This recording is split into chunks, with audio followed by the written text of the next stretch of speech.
It's just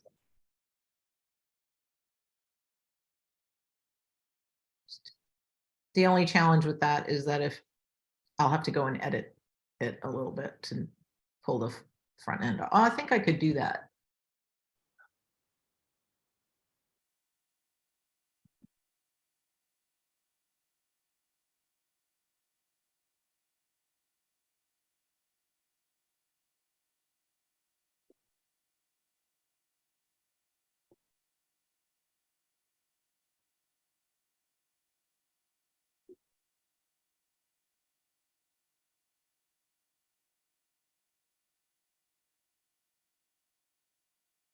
Hey guys, I'm gonna have to log out, log back in. I think something weird's going on with my link here. I'll talk to you in a minute.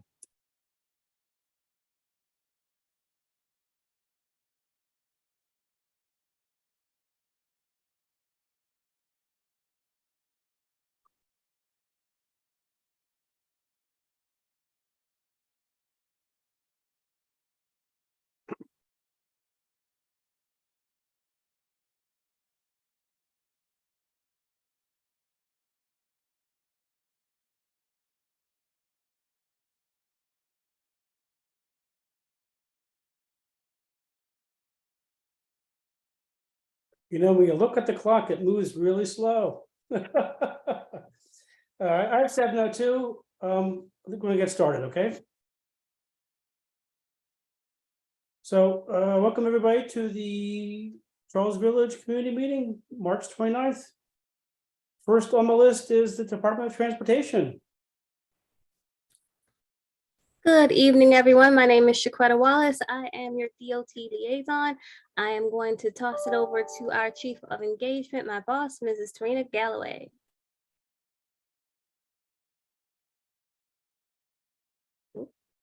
Hi, everybody. Sorry about that. Trying to get unmuted. Apologies for the camera. I am just about back at my house, so I will turn my camera on in just a moment. But just want to, again, formally apologize to you all who may have tried to join our previous public meeting for 28th Street. We did have some technical challenges. Things went insane behind the scenes, and we did have to wrap that meeting up a little abruptly. So we apologize for that. Want to come back while we're still in the public comment period, go over that project with you all while there's still time to submit feedback, and make sure that anyone that had any questions gets those answered.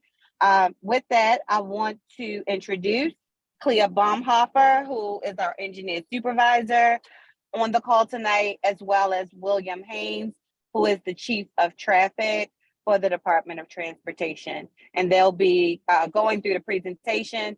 And right after we finish with that, we'll take some questions. Thank you, everyone.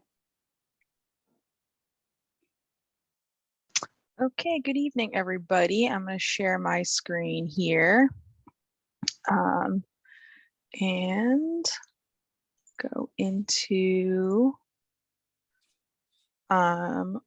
presenter mode. Okay, let's see. Is everybody seeing that?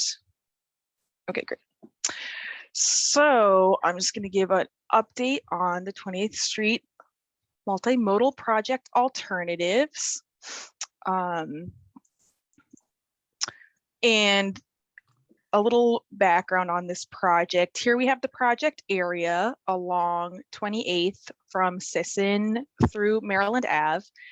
And the idea behind this project is really to look at 28th through a complete streets lens and recognize that while it is a commuter corridor, it's also a residential corridor and a neighborhood corridor.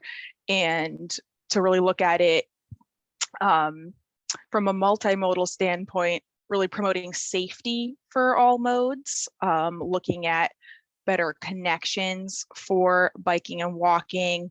You can see over here, just sort of recognizing that rather having it be exclusively a car-oriented street, having it be a multimodal street where people feel safe and comfortable walking and biking, a neighborhood street. And it also ties into our existing bicycle network, part of the big jump, which currently goes over the 28th Street Bridge, connecting that over to the Maryland Ave cycle track that exists today. This project is partially funded via a grant that GRIA and the Central Baltimore Partnership applied for together from the State Department of Housing and Community Development. So this grant will be supporting about a third to a half of the project cost, with DOT funding the rest. So I'm just going to do a little background on the existing configuration here. As I'm sure you are all aware, currently 28th is 2 travel lanes with parking on both sides. So looking at our proposed alternatives, we have alternative 1 is a road diet, which would be converting the 2 lanes on 28th down to 1 lane and maintaining parking on both sides. So there would be floating parking and then a curbside 2-way bike scooter facility. As you can see here, so maintaining 2 parking lanes, and with the bike scooter facility separated from the signal turn lane. We did look at vehicle operations here as well, and even with this reduction, the intersections would still be functioning at the industry standard acceptable level. There were a few intersections where it the traffic counts indicated to be favorable to have a turn lane. Most critically at Howard Street, we're looking at keeping a left turn lane at that intersection. And then we're also looking at a turn lane at 28th and Huntingdon. While this is more favorable for vehicles, we're still analyzing the overall operations at this intersection and the interaction between right turning vehicles and bikes and pedestrians at this intersection. So that one is still under design consideration. But overall, the potential results of alternative 1 would be reducing vehicular speeds. And as we all know, 28th is certainly currently a very high speed corridor. So that is certainly a benefit. It would shorten pedestrian crossing distances, as pedestrians would generally only be crossing 1 travel lane, which is a safety and convenience improvement for pedestrians. So we'd be increasing, pedestrian comfort and visibility. We would, of course, be getting the bike, scooter, and mobility chair connectivity with the addition of the 2-way cycle track. There would be some minor parking impacts for daylighting at the intersections, just restricting the parking a little bit back from the intersection for improved visibility. And of course, it would have the reduction in road volume capacity, although, as I mentioned, to within industry accepted standards for function. Proposed alternative 2 would maintain the 2 travel lanes along 28th and instead would have a reduction in parking with the bike and scooter facility still along the curbside, as you see here. Potential result of alternative 2, we would look at signal timing along the corridor when we were implementing this alternative as well to mitigate some speeds that way. And we would do a little bit of lane narrowing in areas where the lanes are a little bit wider than standard, which would somewhat reduce vehicular speeds as well. This alternative would maintain the roadway capacity for vehicles, and it would still provide that bike, scooter, mobility chair connectivity, but would of course come with larger parking impacts. So to summarize here, the alternative comparison, we're looking at alternative 1 with the 1 travel lane, but 2 parking lanes versus alternative 2 travel lanes. And just to give a little project timeline, throughout this month, we have been collecting comments. In April, we will be taking all those comments and incorporating them into semi-final plans, our design review. We will be looking at finalizing design in May and going into implementation June and July.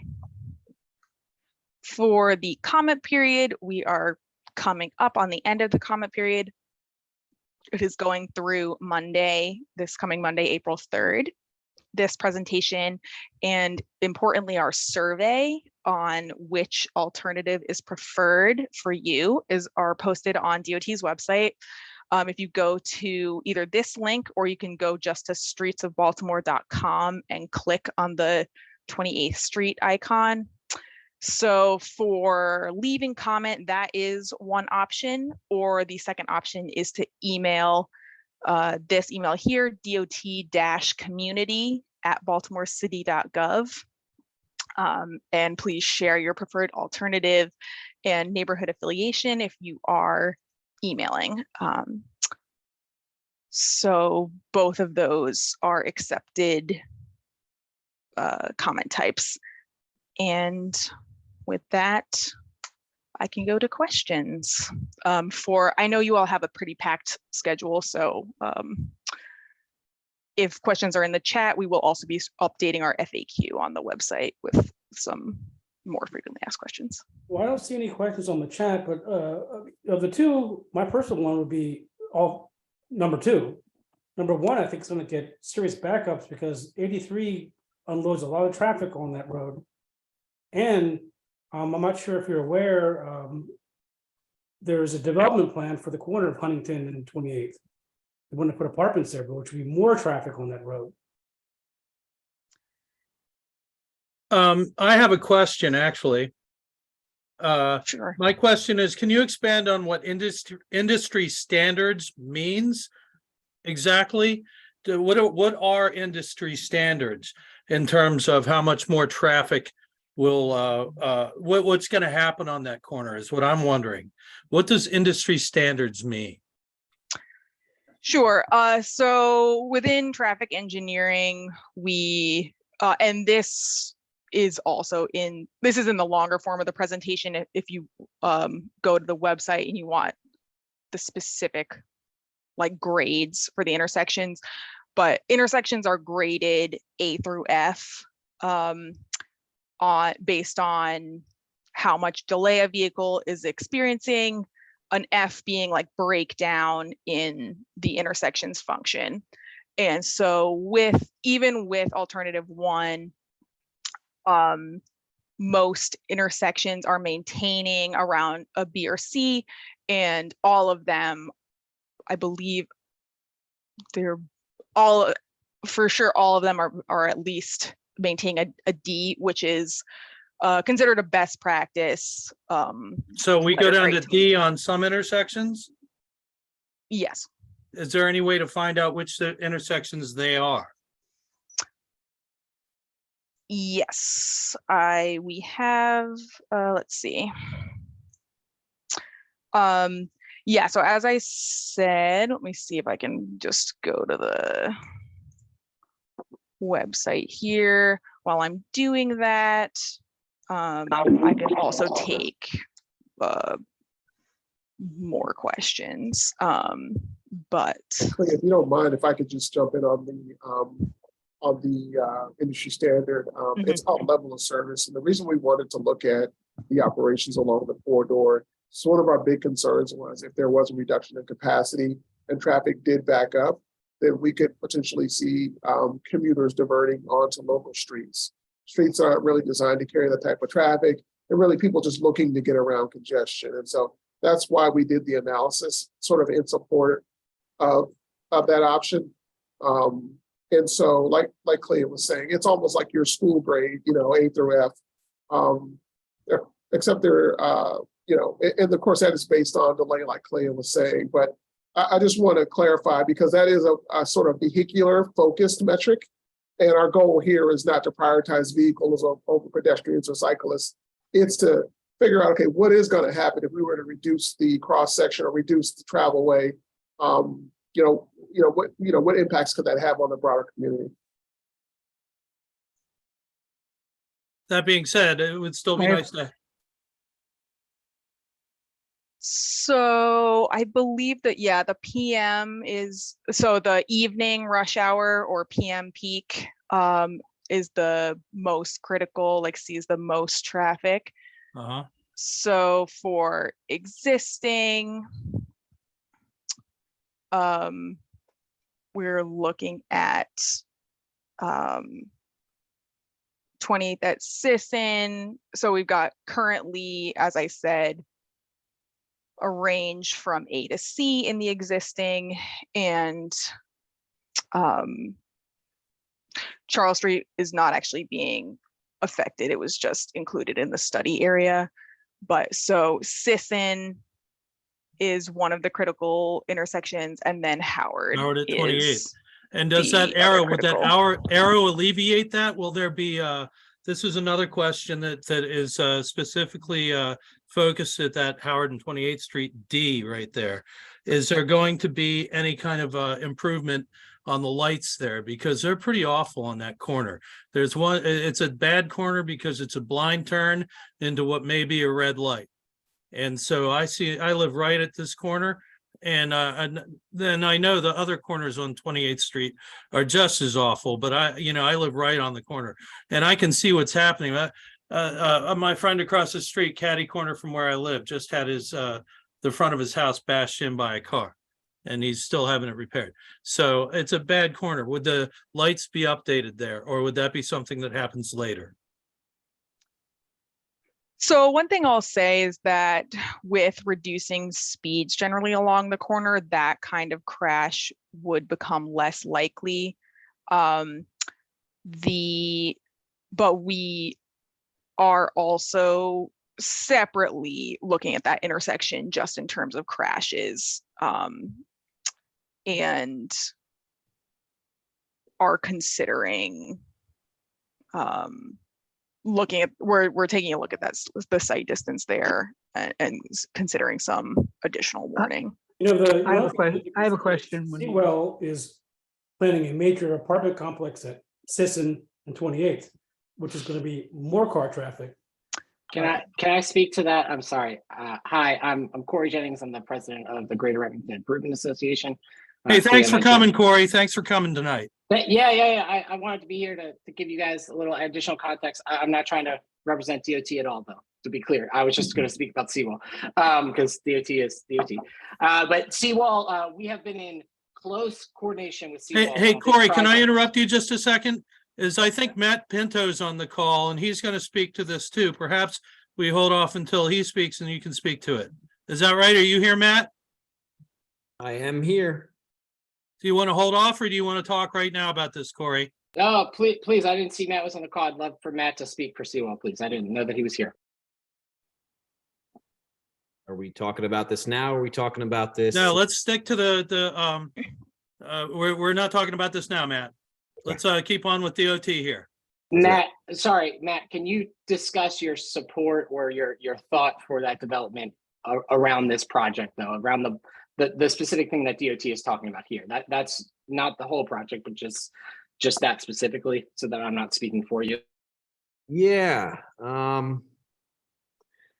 think we're trying to just kind of see it from all angles here, right? Like, if we're adding a development there, obviously we're going to be adding some more traffic to the mix, but we want to be supportive of whatever it is that the neighborhood and the communities that are most directly impacted by this feel and feel like it's the best course of action. What we really want to emphasize in this particular instance, as it relates directly to the development project, is an increase in connectivity.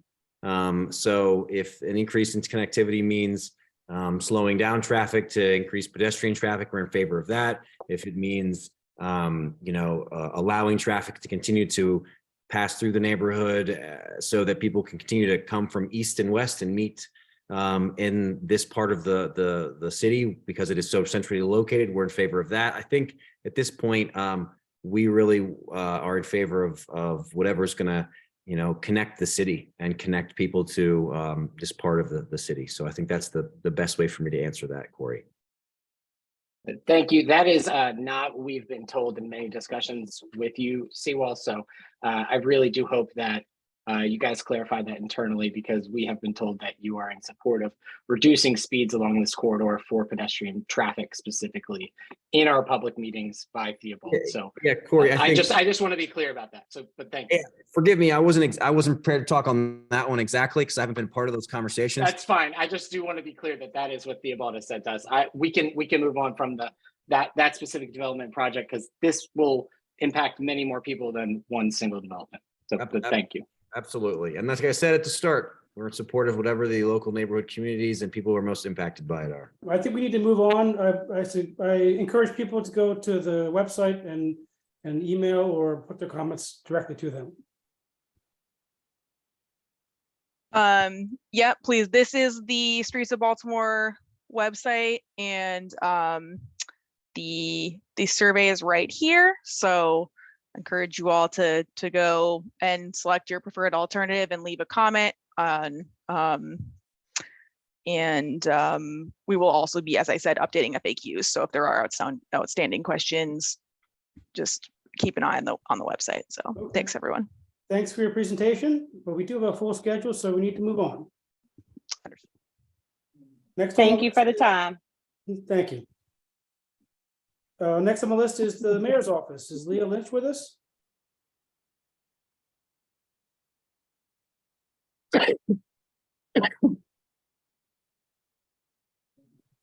Nobody from the mayor's office is with us. Councilman Odette Ramos, you're up. Hi, everybody. I just got on. Sorry to be a little late on the call. Great to see all my neighbors. I just have a couple of updates. One is you saw DOT, has some input that they need from all of us. So please answer those surveys. That would be amazing. We do have, I don't know if DPW is on, but the next shredding event is close by. It's over at the Hopkins Eastern campus. It's just very right across the street from the Y. So on Saturday the 8th, I know folks will be thinking about Easter, but that means we're thinking about spring cleaning, which means we'll have a lot of shredding that we'll need to do. So the DPW will be there that day. My District 14 office, we are sponsoring, along with the Baltimore Family Alliance, and also the Wyman Park-Dell, Friends of Wyman Park-Dell, the Easter egg hunt on Saturday, April 4th at 3:00. Bring the little ones. And there will be prizes. We're going to limit the candy, but it'll be a lot of fun. It's something we do every year. So I hope that spread the word to all of the little ones as well. I have an email newsletter that comes out on Mondays. So if you'd like to join, I did put my information in the chat if you are interested. The Waverly Book Festival, let me just tell you how excited I am. Waverly Book Festival is at the Waverly Market, the lot where the market is. And so the dates are the end of April, the last weekend of April, the 28th and 29th. The 28th is a Saturday, so we'll have the Waverly Market in the morning and then do a bookstore crawl to all of the 10 bookstores in the district. And then on Sunday, you'll actually have the tents and the vendors and the authors and all of that. Red Emerson and the Waverly Main Street.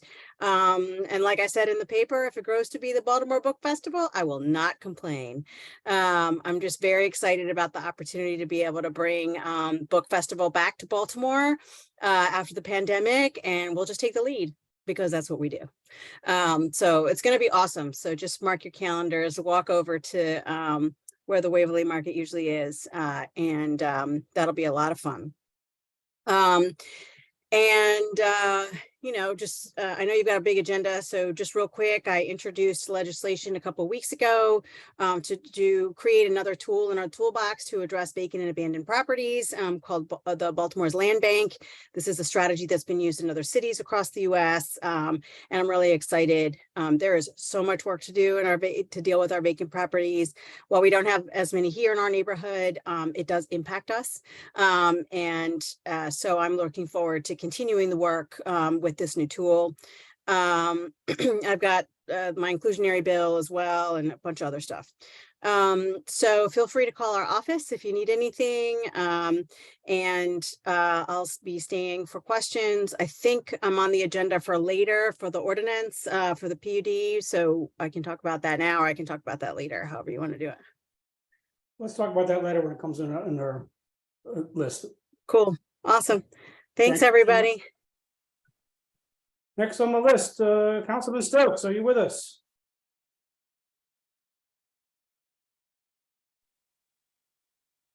I have a question. When has Councilman Stokes ever joined us? It's been a while, David. Yeah, but he has joined us in the past, but Yeah, it's been a while. we can talk about that off this this schedule here. Baltimore Police Department, Northern District. Was Officer Jones with us? Nobody from the Baltimore Police Department. That's disappointing. It's a Roberts? very busy community meeting Yes. day. So I'll see if somebody can join us later on in the meeting. Thank you. Miller, can you talk about the consent decree with the police department? Well, gosh, you got to me quick. Howdy, neighbors. Good evening, Miller Roberts. I'm going to put on my hat as your neighborhood liaison for the Northern District of the Baltimore Police Department.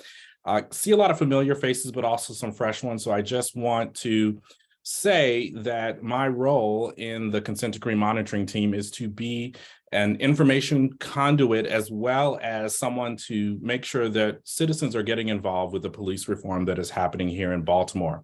I think that a lot of you have seen in the Charles Villager or in the electronic version, my Tuesday or Thursday evening question and answer sessions that you're always welcome to come and get your questions answered about the consent decree that we have currently for the Baltimore Police Department. I know that a lot of people have reached out, provided information, and have presented questions as things popped up. I wanted to very quickly this evening make sure that folks know about some of the things that are happening in the very near future. Important things that you should consider attending or getting involved. The first one is April 12th, 6 to 7 p.m.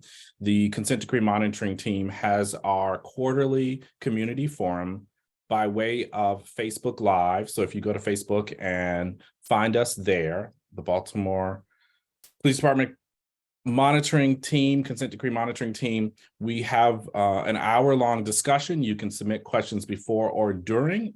The monitor, Ken Thompson, will provide the latest updates about the progress made by the police department relative to the consent decree. I hope that you can join us there. Then the following day, that Thursday, April 13th, starting at 10 a.m., typically goes until 4 p.m., is the quarterly hearing at the Department of Justice down at the Circuit Court, which is a full day of reporting from all four parties that are involved in the consent decree. I mean, if you really want to get into the meat of it, it's a great way to find out what's really happening. So those are two upcoming events. Again, I mentioned that I hold weekly office hours, but you can email me at any time and I drop my information in the chat. Also need to raise awareness about the fact that since the beginning of this process, the Baltimore Police Department Consent Decree Implementation Unit has a website where you can go and visit the policies that are open for comment. We are always looking for feedback. And I will tell you that Judge Berdar, the judge who is overseeing the consent decree is all about public feedback. We couldn't have a better champion, in my opinion, to make sure that the citizens have a voice. So with all of that, I think a lot of you all know how to find me. If not, ask someone, and I'm sure someone will tell you how to find me. I'm always happy to provide information, answer questions about the Baltimore Police Department consent decree. And Mr. Chair, thank you for having me this evening. Well, thank you, Miller. Darnell, you want to chime in? I think you're in the same wavelength as this. Thank you. Thank you. I appreciate it. I know I wasn't on the agenda, but thank you for giving me a chance to say a little. My name is Darnell Wharton. I am the Northern District Community Liaison from the State's Attorney's Office. I've been in this position for about close to 2 years now, and been in the Northern District. And just throw a little bit out there. I have helped deliver papers for Charles Village. It's really been, it's cool delivering y'all papers on the blocks on Guilford. Like I think I have my own blocks of Guilford that I do now. So, you know, I'm gonna take a little credit for that. Just to let you know, as everybody knows, we have a new administration at the State's Attorney's Office. State's Attorney Ivan Bates is now our new State's Attorney, and he has hit the ground running. Just a couple of things that he wants everybody to know right now, just starting right off the bat. He is shoring up the office as we speak, hiring new attorneys, and putting his whole team, his new executive team. The reason why we have to hire attorneys right now is because on his first day back in office, he repealed all of the low-level crimes, non-prosecution policies of the former administration.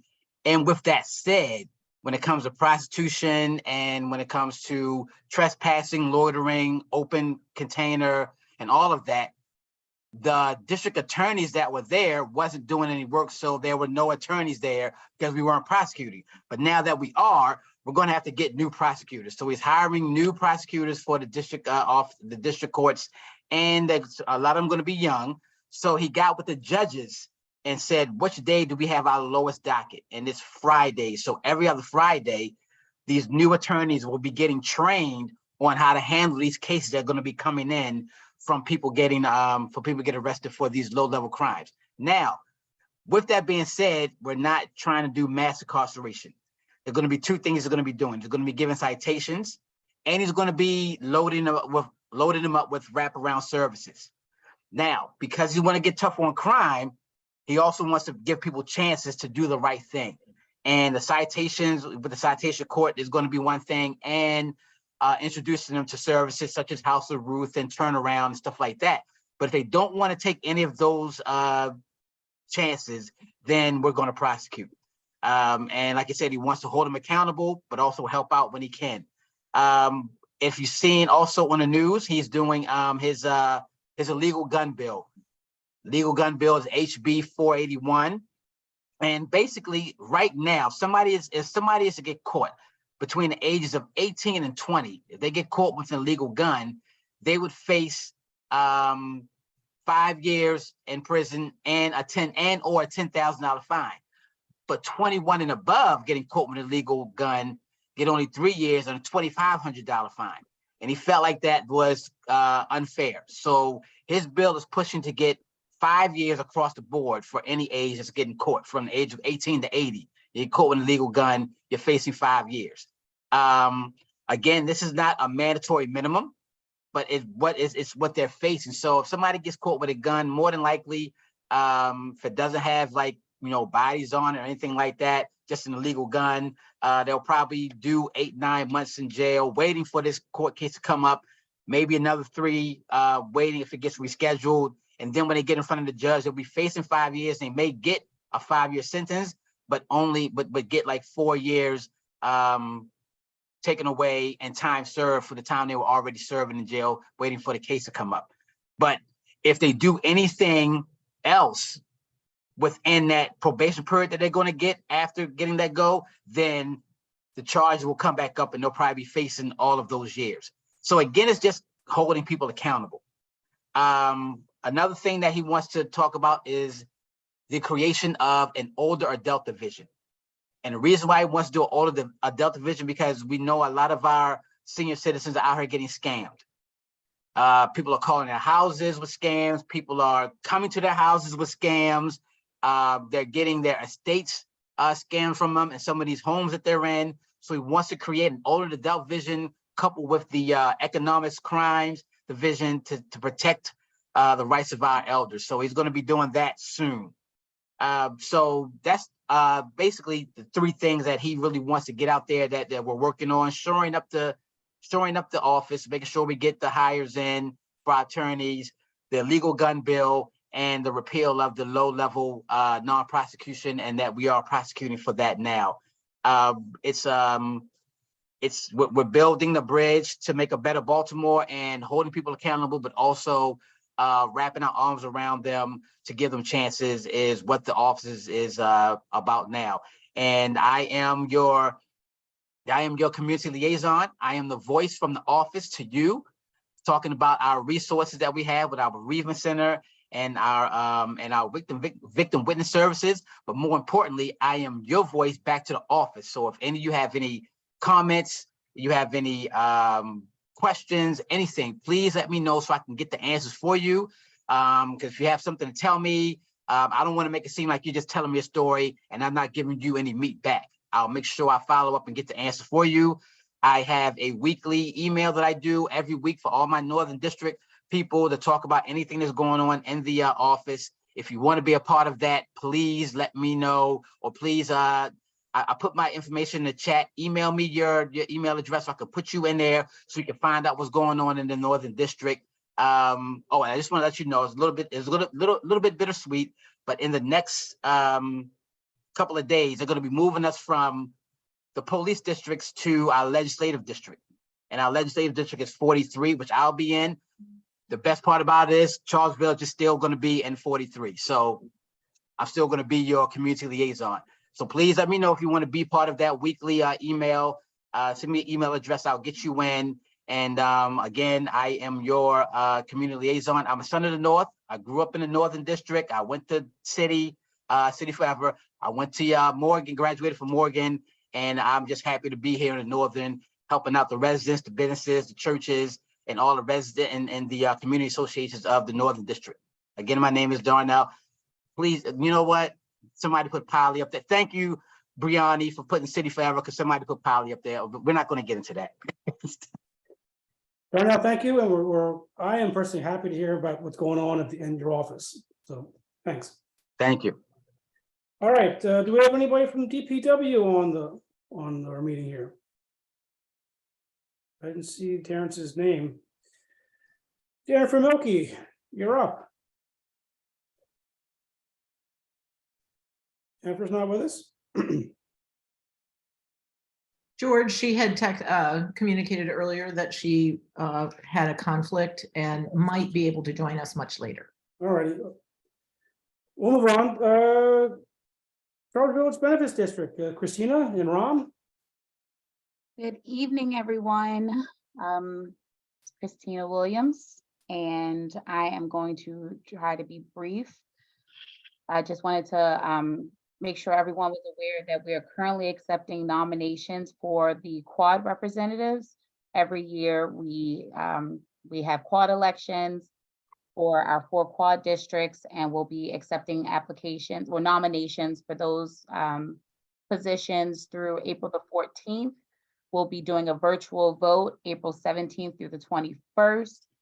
And we'll make sure that all that information is on our website. Nominations can be currently filled out now on our website. They're also coming out in our newsletter every 2 weeks. And so just wanted to alert everyone, the board job description is also available in the newsletter. We'll make sure to get that up on our website as well.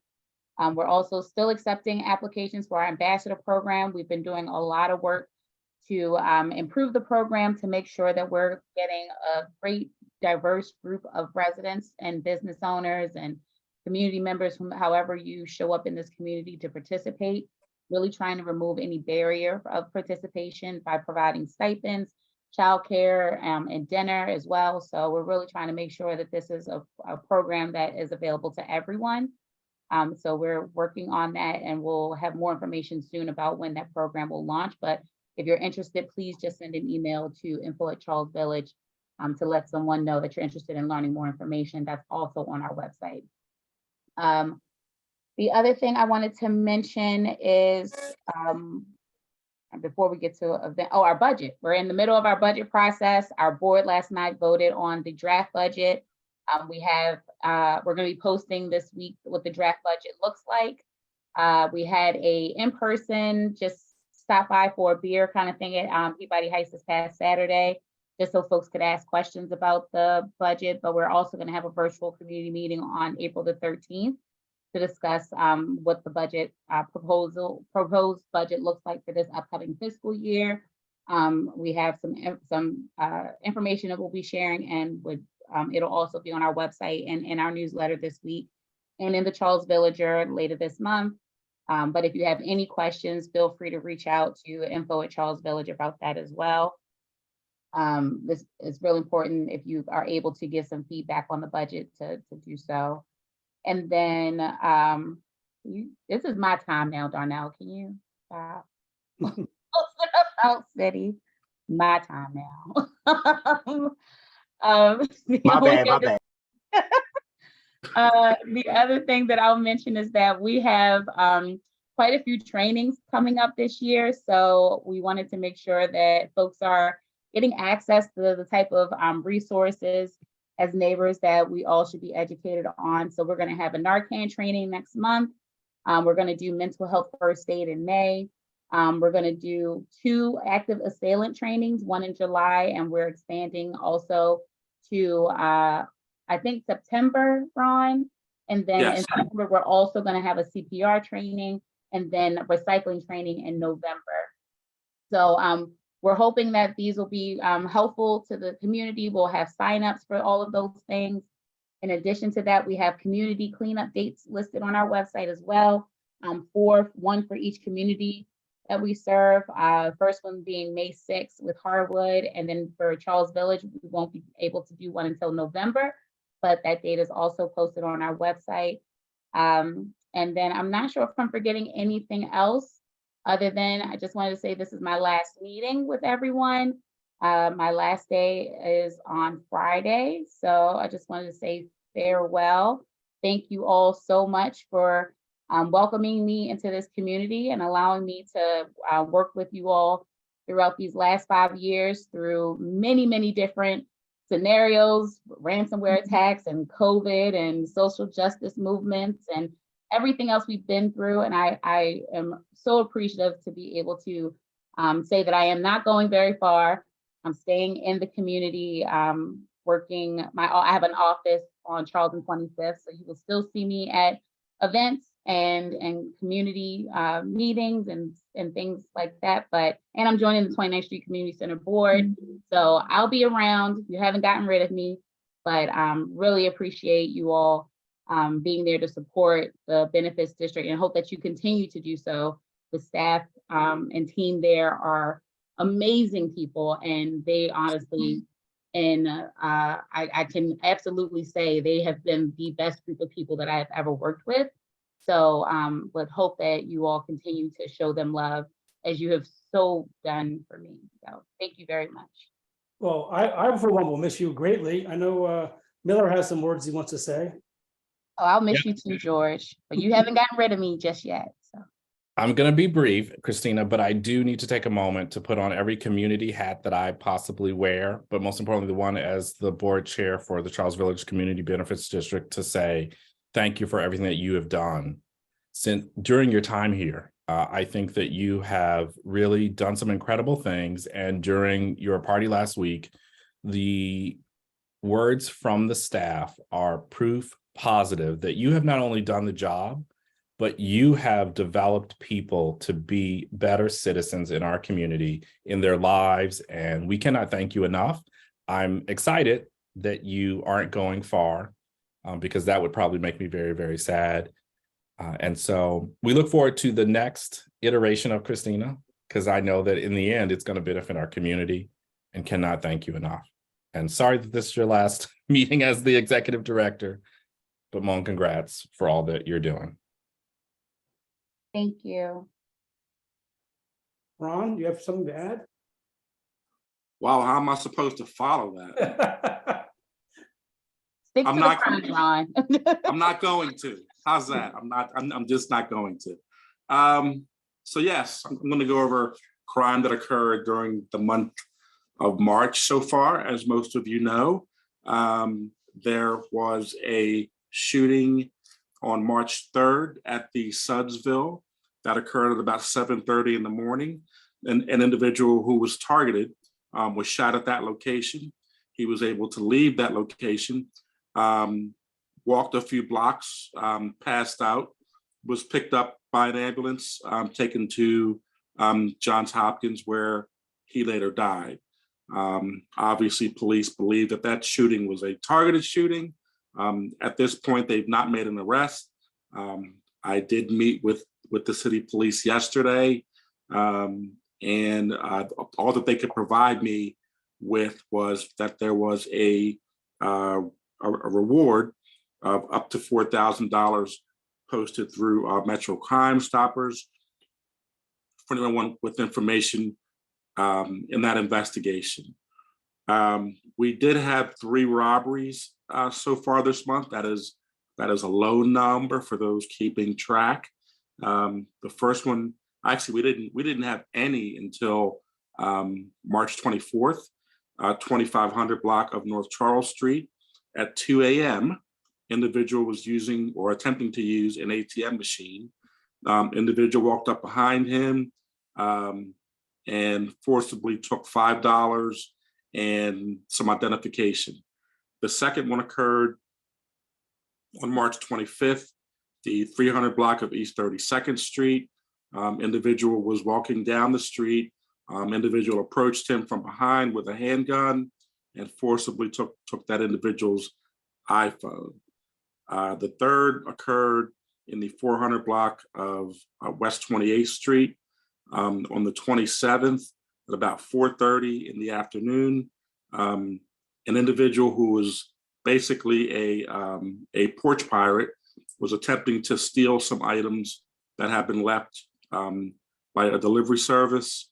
The victim noticed through his video cam that this was occurring and confronted the thief. Those 2 individuals, the victim and the suspect, got into an altercation. The suspect was able to steal the items and leave the location. And that just brings me to my final point. As the weather gets warmer, these porch pirate incidents will increase. It looks like they're occurring in our area, and they're kind of sprawling over into the Remington area as well. If you have these type of incidents occurring, please contact the police. If you have any video, please forward that information to myself or to the police. They do have significant numbers of video already in their possession, and some of the individuals that are responsible have done this in the past. So it's important, if you get or have video, to pass that along to them. Any questions? Doesn't seem to be any. Thank you, Ron. Mhm. Is Diana Emerson with the Waverly Main Street with us? Okay. Moving on, Sandy, HUD information, perhaps you can join us.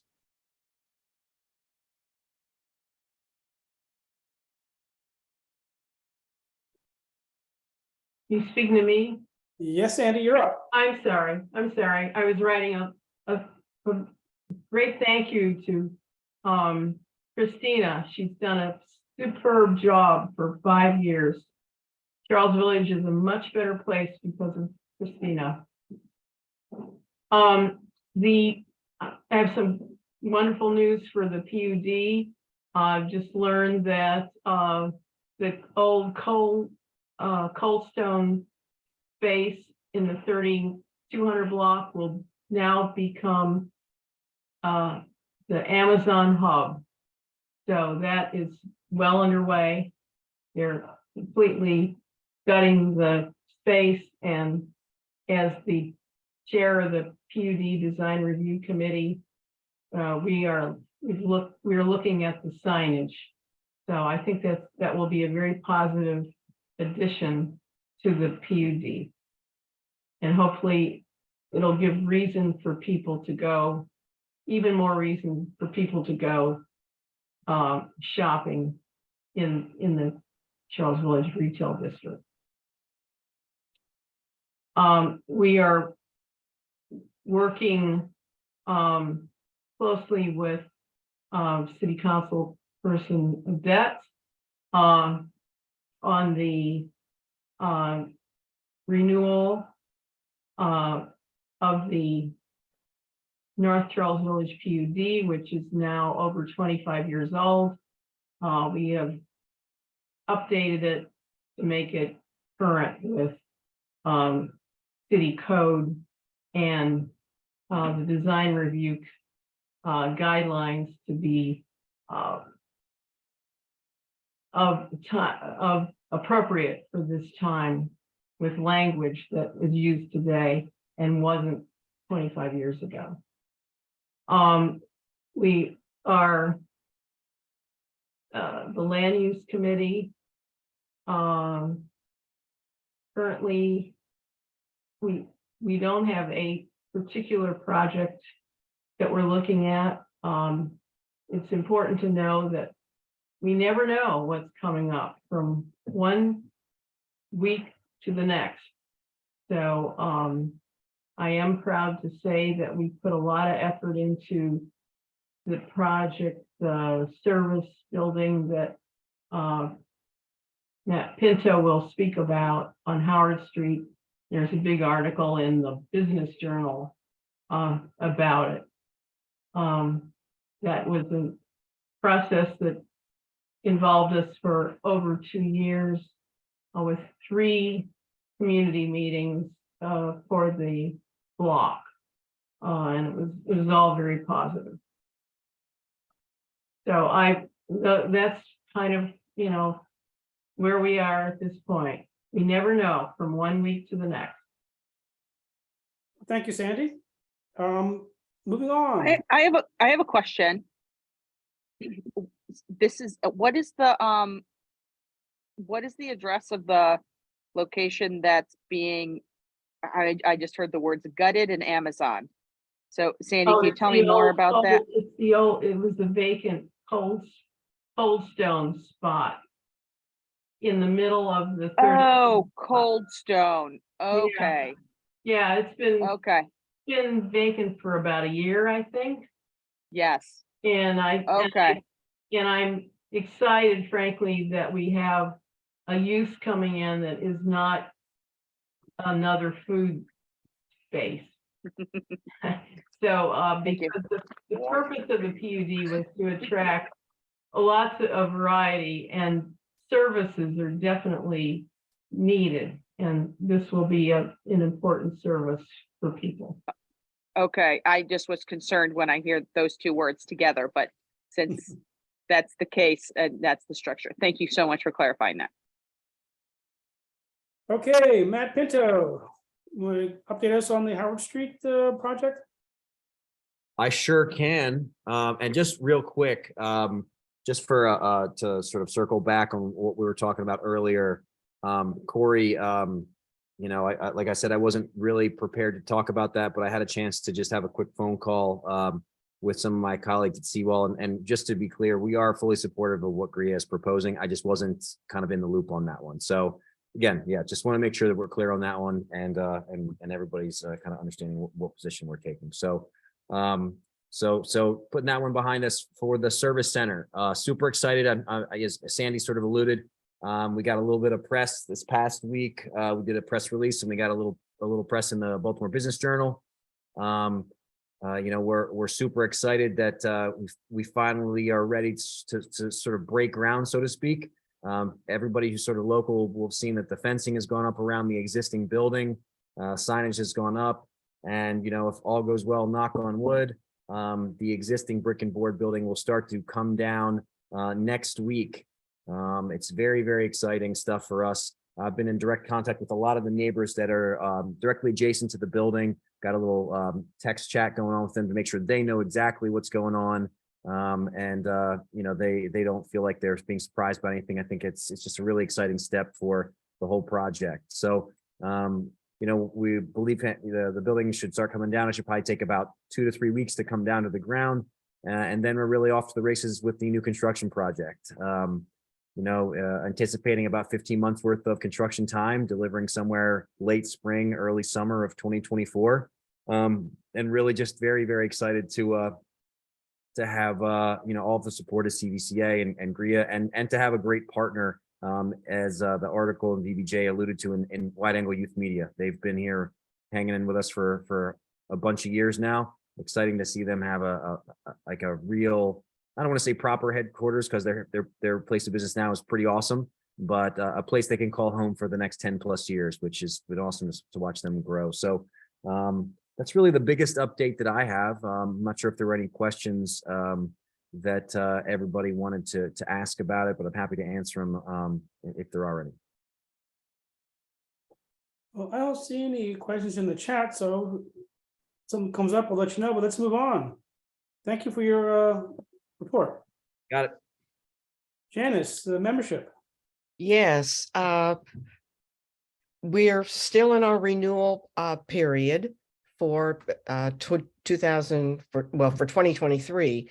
We're still waiting for some renewals from our existing base, and I encourage you, if you're not a member, and I see a lot of new faces in our meeting tonight, so welcome, and thanks for being here. But if you are interested in getting more involved and supporting us with a dues payment, we would certainly welcome your membership. And it's only $20 a year or $100 for a 6-year membership. And speaking of the board, I wanted to let everybody know that the board nomination period for board members begins May 1st and runs through June. And we are seeking nominations for board members. If you're interested, we would love to hear from you. There's a little blurb in the Charles Villager that's coming out in 2 weeks.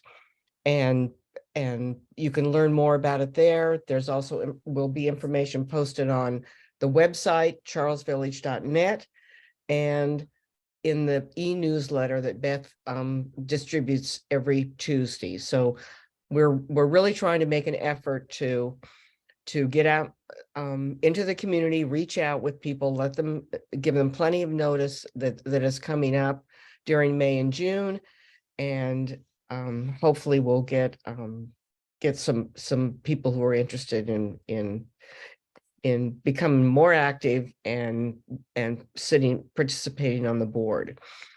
And then just one other thing that's on the agenda, it was a couple of items up. The Calvert Street Green ribbon cutting is April 14th. That's a Friday at 4:00 in the afternoon. And that's the Calvert Street Green is at the corner of Calvert Street, obviously, and 26th Street.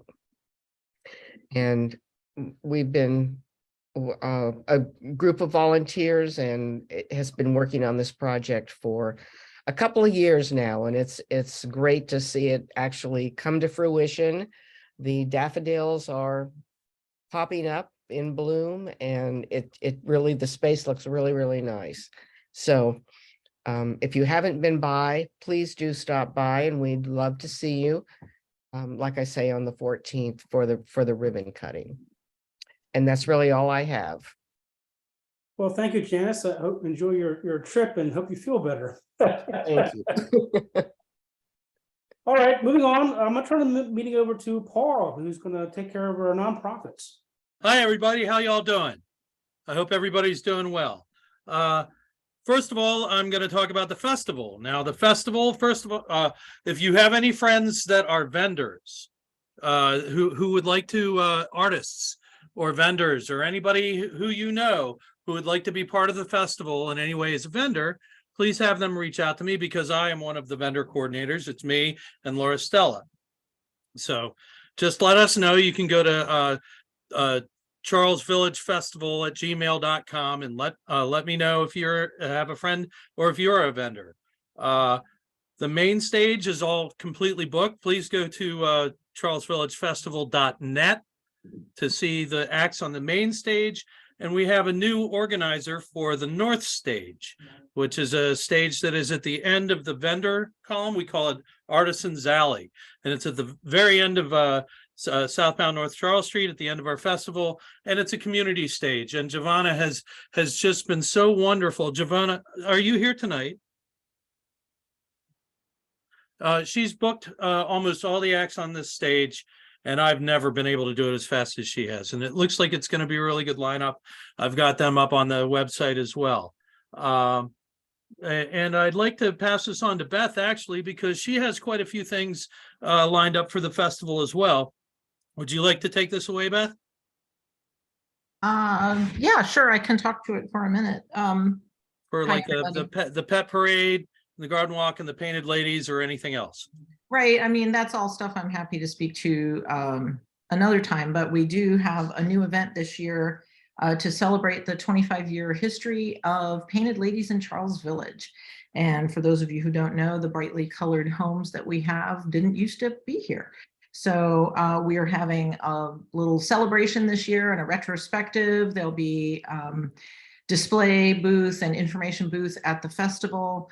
The Baltimore Plein Air Club is going to be joining us and partnering to do some open air painting of some of the painted ladies around the Charles Village before the festival, and they'll have those for sale at the festival.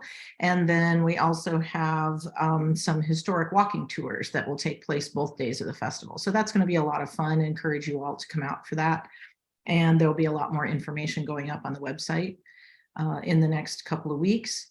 Also, the pet parade is happening again. Look for that information to come soon. And the garden walk is actively accepting volunteers to open their gardens to folks. And so you can check on the website, and there are links to fill out an interest form for that as well. The garden walk will be the south side of 29th Street this year, between 29th and 25th, from Howard all the way to Greenmount. So it's kind of a big footprint, and we'll see who volunteers, and we'll try to make it an easy trail to walk.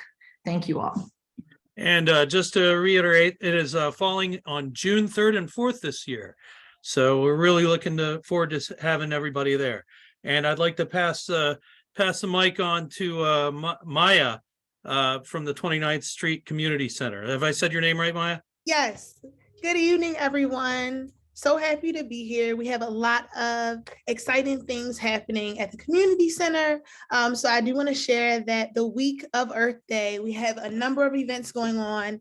Our Gertrude S. Williams speaker series will be highlighting poetry that Monday, April 17th. We have two poets, Nia June and Wallace Lane, that are very well known in Baltimore. So the theme will be Only Poets, Poetry Community in the City of Baltimore. That will start at 7 o'clock. So we hope that you will join us in person. It will be a mixture of a poetry discussion, but also some poetry performances. So we would love to host you and come to our Gertrude S. Williams speaker series on Tuesday. We will be holding a community cooking class. That'll be April 18th. The theme is green. We will be hosting with Chef Jared Banks, and we have limited number of spots. So we hope that you'll be able to join us for that. Wednesday, we will be doing a family and community sip and paint that will happen at 6:30 p.m. That Thursday, we'll be having a community movie night. We'll be showing the Lorax. And then that Friday, April 21st, we will be having a community garden cleanup and a carnival for kids ages 2 to 17. But if you have a green thumb, we are looking for volunteers to help us do our community cleanup, our community garden cleanup, and plant some flowers with us and really celebrate Earth Day. So that Friday, we will be doing that from 4 to 6 p.m. I'm going to drop the flyer in the chat. If you scan the flyer, it'll take you to the event sign up. And I hope that you guys can join us for Earth Week. We do still need volunteers, so there are some spaces within the flyer to sign up for specific volunteer roles. We have our date for our fall fundraiser. If you met us last year during our fall fundraiser, we had an amazing time. We're hoping to see you again this year. The date for that will be October 28th over at Peabody Heights. Sign up for our newsletter where we'll be releasing more information on sponsorship information, and we hope we will see you there.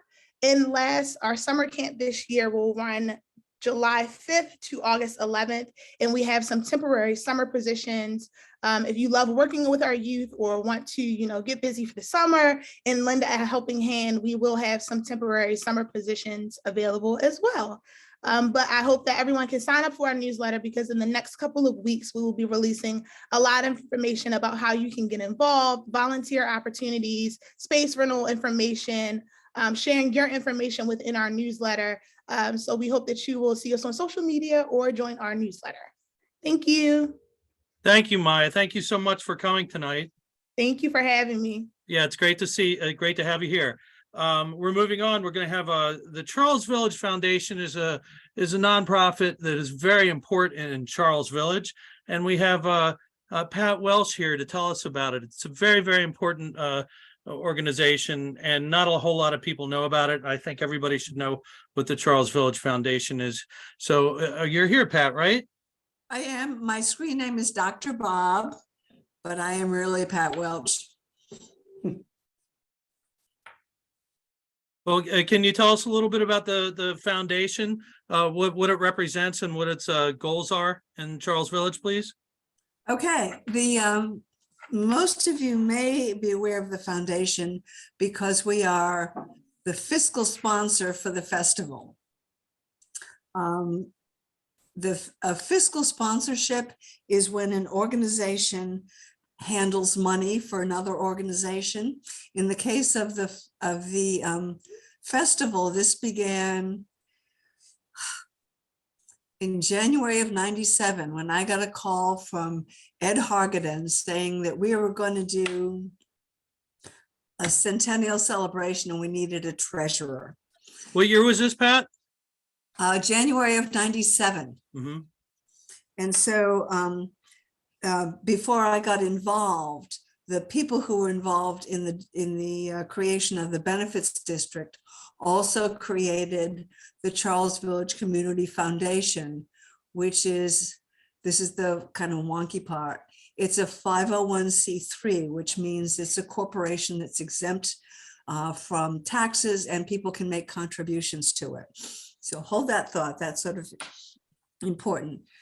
The foundation itself doesn't offer any programs. So unlike the people you've heard from, we can't report about anything that we're doing.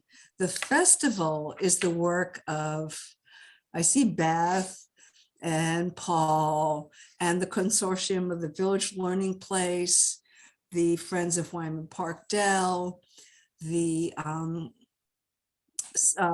Civic Association and the Rec League. So those four groups use the foundation's umbrella to bring in funds from various sources and distribute the funds out. The other activities of this foundation is a fiduciary, a manager of money. Some of you might be familiar with. There are foundations that would like to give money to our neighborhood, to some of the organizations that actually do projects, but they are limited to where they can distribute the funds. And so a 501c3 tax exempt foundation is a safe harbor for them to put the money in. So I'm sure Sandy knows about these. Some of you may be aware of the welcome space on St. Paul Street between Streets Market and the dry cleaners. That was funding that the Civic Association got to create that space, but the funding required a 501c3. So that's where the finances were handled. Similarly, the the Barclay School did a major project of a mural on the wall and safety lights and signage. And that again, the grantor needed a 501c3 tax exempt organization to transfer the funds and handle the management of those funds.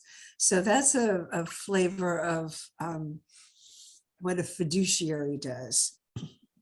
The other aspect of a foundation is that you can have little bits of money that you can distribute to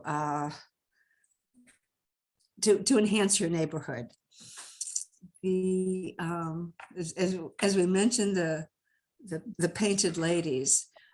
This is several years ago, when the foundation was first sort of moving into its role as a fiduciary and grant-making foundation, we had funds that we decided to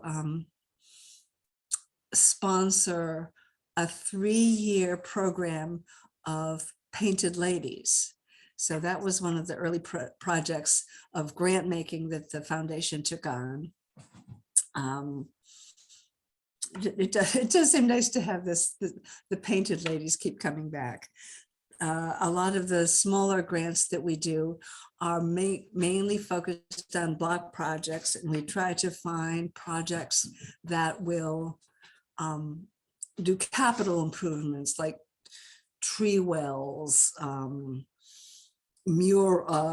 murals, things like that, where we can not only have a permanent improvement to the neighborhood, but bring people together around a project. So like Reggie's Bench, was that because of the foundation? I'm sorry, could you Reggie's repeat? Bench. No. I don't know what Reggie's Bench is. No, Sandy? no, we're using for the 25th Street, for the green, Calvert Street Green, the Central Baltimore Partnership is our fiscal sponsor for that. Oh, I'm sorry. Yeah. It's a matter of, I think it's a matter of scale, because this is focused really just on the neighborhood, and there's a limit to what we can manage. We just focus on Old Goucher, Harwood, Able, and Charles Village. So some of the projects were block projects in what is now Old Goucher. Some of the projects were in the Harwood neighborhood. I don't know if any of you are familiar with the mural in the green space in Able. The foundation supported that as well. The garden at the Village Learning Place, the improvements there, so it could be an outdoor activity space. We provided them with a grant. Well, it's really nice to hear of what the found. Oh, Well, actually, thank you, Paul. I realized that it's because it doesn't do programming, it just does financial management, that people might find it sort of mysterious. Yeah, What do we do? But we support it anyway. yeah, that's why I invited you tonight. I think it's important that the community knows what the foundation does. Well, thank you, Paul. Can we Thank move you on? for the- Are you finished, Pat? Did you have I anything was- else to say? If anyone has questions, they can ask. Otherwise, I will say thank you and good night. All right, Well, thank you, Pat. Does thank you and anybody have good night. anything? I don't see any questions, Paul. Okay. So is Alex here tonight from Velocipede? Yes, I am. Hey, I'd like you to speak to what Velocipede's doing for the community here and what it Sure. is. So, good evening, everyone. Thanks, Paul, for inviting me. As he said, I'm Alex. I help run Velocipede Bike Project. We're a nonprofit bike shop in Old Goucher. We've been around for around 20 years, about 6, I think, in Old Goucher. So many of you are probably familiar with us, but for those who aren't, our goal is to provide Baltimoreans with a healthy, sustainable, and above all else, reliable transportation in Charles Village and also beyond. So there's a few ways we do this. The first is our shop. We have our shop on 22nd Street. We run open shop sessions on weeknights and on weekends where the public can bring their bicycles in and learn how to repair them and maintain them. We also sell used bikes and parts. Then those are all parts that have been donated to us and have been repaired by our volunteer mechanics. It's sort of our way of keeping them out of the landfill and making sure that they get back on the road and back into the city. We also have, for those who perform a structured learning setting, we offer a bicycle mechanics class where our students will spend 6 weekly sessions restoring a vintage bicycle that they get to take home with them at the end. We also have a new program, which we call the Baltimore Bike Aid program, in which we partner with organizations that work with people who may be in need of reliable transportation. And we build custom bikes for those people and get them to them through those organizations. So yeah, if anyone is interested in getting involved with Velocipede, it's as simple as stopping by our shop when we're open and learning to fix your bike. We're not grant funded. We're totally reliant on the support of the public. You can support us financially, but you can also support us by donating an old bicycle that you may no longer need. We also need volunteers constantly. We're completely volunteer run, myself included, and we rely on volunteers to help teach, to run the shop, and to repair the bikes. So we take people of all skill levels, from experienced mechanic and bike fanatic all the way to, never turned a wrench before. And a lot of people have actually learned how to work on bikes sort of through our organization. And it's a good way to, learn and also get back to the city. So yeah, if anyone is interested in volunteering, again, we could use help with that. And if anyone knows an organization that would be interested in working with us on our bike aid program and getting bicycles to their clients, that's also something that we're trying to expand right now. And yeah, that's all I got. I see Darnell has his hand up, has a question for you. Yeah, of course. Yes. I don't know if I heard it or not, but you fix bikes? Yeah, so we have an open shop where you can bring your bike in. We have all the tools and everything. We charge a $10 shop fee, which has not been inflation adjusted since 2006. And we kind of hands-on teach you how to fix your bike. So if you have a flat tire, someone from the shop will walk you through how to fix that so that next time you can do it yourself if you don't have access to the shop. But if it's more complex than a flat tire?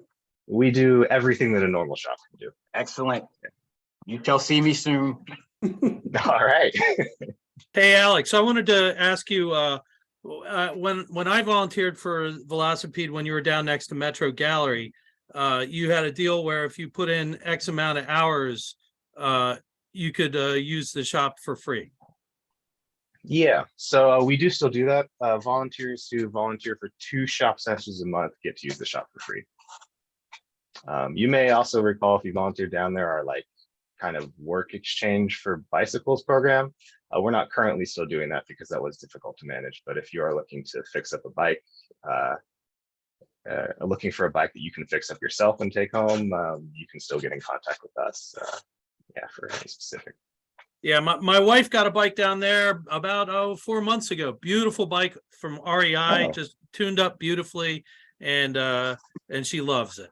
And I tell you what, it's a great bike, a really high quality bike that was serviced by a bunch of professionals and at a very, very reasonable price. I mean, you couldn't get a bike this good off of eBay or Craigslist or anything like that, because you don't know who you're getting it from. But if you go to Velocipede, you know who you're getting it from, and they're very fair with their prices. Yeah, I'm glad to hear she's enjoying it. Yeah, also you can look us up on our website, velocipede.org or velocipedebikeproject.org. Thanks, Jed, for posting the link in the chat. And that's probably the best way to get in touch with us. You can also always just look me up. And I'm sure Paul and CVCA can give you my information. If you're yeah, just to, for sure. Also, tonight, I'm sorry that Lisa could not be with us tonight. Alex, I'm sorry. Did you have anything else to say? No, that's all. Thanks for your time. Well, thanks for coming, man. I really appreciate you coming out. And Alicia can't make it with us tonight, but Beth said that she would speak because she sits on the board there. Yep. Hi, I'm going to put my other hat on and just wanted to let everybody know a few announcements that are going on at the VLP. I'm going to drop it all in the chat in a second as soon as I'm done, but we have some exciting opportunities and events coming up. One of the first things is our big annual fundraiser is Read Between the Wines, and that will be April 22nd. It's a Saturday evening from 7 to 10 at the VLP Library and Garden. So encourage everyone to come out. The link will be in the chat. Another thing that the VLP has going on is, I should look at my list. We have a variety of new library programs that are starting in kind of being rolled out both in April and May. One is we're really excited to start an ebook lending opportunity. So for people who have library cards at the VLP, you'll be able to check out ebooks. So that's just getting started. We are also opening up a new library of things as an opportunity to kind of give folks a chance to borrow items of things that they may not have at home. We're going to start off with some camping gear because we got a grant to do some camping gear that people can borrow. Then hoping to build that out. There'll be some request forms and things, kind of what sort of things would people like? Do you want to have specialty baking pans or gardening tools? What kinds of things would people like to borrow and have available? Another thing that we've got coming is a seed library. We're in talks with doing a partnership with some master gardeners and opening up a seed library where you can come and get seeds for your garden. We are also going to be offering passes for the aquarium and for the zoo, and that will have that will be available to each individual library card holder. So if you have a family of 4, everybody in the family has to have a library card.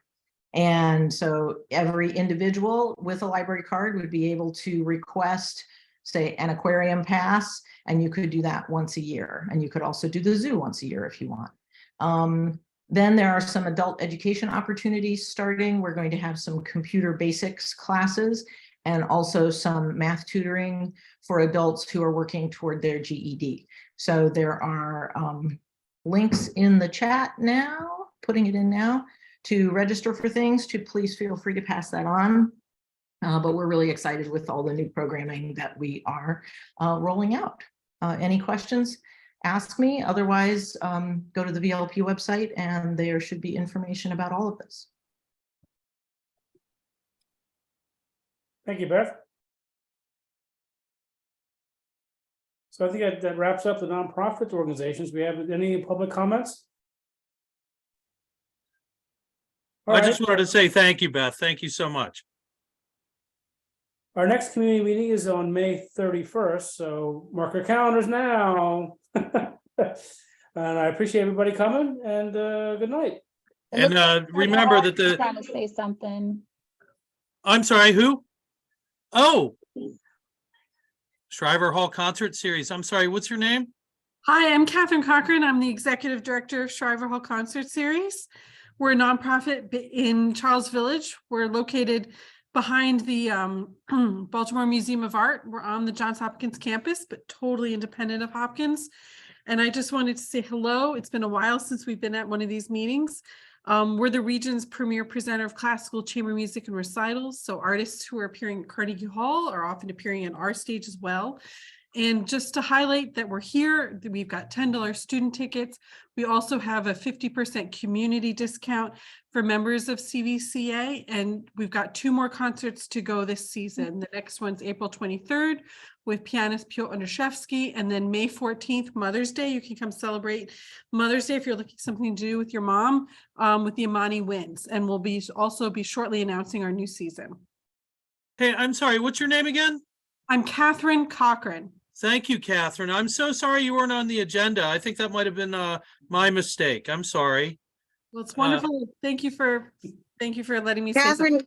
can you add me to your email list so that I can put your concerts on my newsletter? Absolutely. Yeah, I add my information in the chat. Wonderful. Thank you so much. Thank you. And I think Brianni has a question in the chat. Is Brianni still with us? Yes, I'm still here. Hi, everybody. I had put a comment in the chat, but it looks like somebody responded. But I was asking about a building that I believe is in Charles Village, but I just wanted to make sure. The address is 2522 Greenmount Avenue, and I wasn't sure what neighborhood it was in, so I was wondering if I can get that question answered here. It is in Harwood and it's also in the benefits district. And Charles Village boundaries also go over to Greenmount Avenue. Okay. I think it's on also my side, so the 14th district. Okay. Got it. Harwood. Thank you so much. I appreciate it. And my information's in the chat, Brianni, if you had a specific question. Yeah, I got it. Thank you. I appreciate that. Wonderful, wonderful, great, thanks. Is there a particular problem with the address? No, there isn't an issue. It's just a vacant property that I was interested in. I'm a childcare professional, and I just kind of wanted to make sure I was contacting the right people if I did need to reach out and ask about the building. But thank you for the clarification.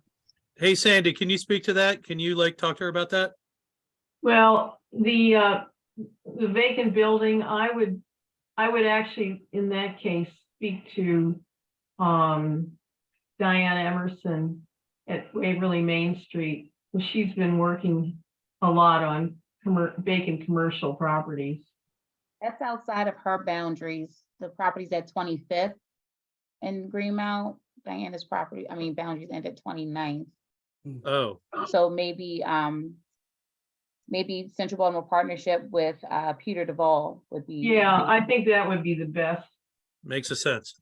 Makes the Yeah. most sense. I think the community would be happy to have a daycare center there, Brianni. Yeah, thank you. Yeah, I was I've been looking at the building for a few months and been doing a lot of research and everything. So I just wanted to make sure I was talking to the right people. But thank you. I appreciate it. If you have a change of use or a plan, let us know and we'll see if we can help you out. Awesome. Information. Okay, so I think that's it tonight. Christina, do you have something you wanted to add? No. Okay. See you at the festival. Our next meeting's on the 31st of May. I hope everybody can make it. Have a good night. Thank you. Good night. Have a good night.